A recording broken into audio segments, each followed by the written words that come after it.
आज की इस वीडियो में हम देखने वाले हैं कि किस तरीके से हम अपनी वर्डप्रेस की जो साइट होती है उसको किस तरीके से हम स्पीड अप करवा सकते हैं, किस तरीके से उसकी रिस्पॉन्स को हम अच्छा बना सकते हैं। जैसे कि अगर आप देखेंगे यहाँ पे मैं अपनी साइट को रिफ्रेश करता हूँ तो ये बहुत ज़्यादा लेजी लोड होता है और अच्छी तरीके से रिस्पॉन्स नहीं देता है। तो इसकी स्पीड को किस तरीके से हम इंक्रीज कर सकते हैं। तो फर्स्ट ऑफ ऑल मैं आ जाता हूँ प्लगइन्स में। यहाँ पे आप ऐड प्लगइन पे क्लिक कर सकते हैं और उसके बाद आपने यहाँ पे एक प्लगइन सर्च करना है, लाइट स्पीड कैशे। ठीक है, ये प्लगइन आपने स्टार्ट करना है।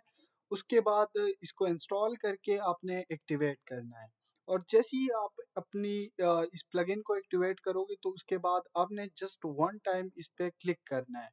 और जैसे ही आप इस पे क्लिक करोगी सारी की सारी कैशे क्लियर हो जाएगी और ये जो लेजी लोड है ये खत्म हो जाएगी, बहुत ज्यादा फास्ट हो जाएगा आपका साइट।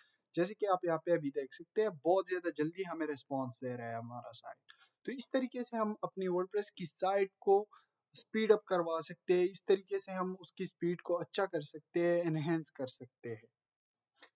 तो अगर वीडियो पसंद आई है तो वीडियो को जल्दी से लाइक कर दो, चैनल पे नए हो तो लाजमी से सब्सक्राइब कर दो। Thanks for watching.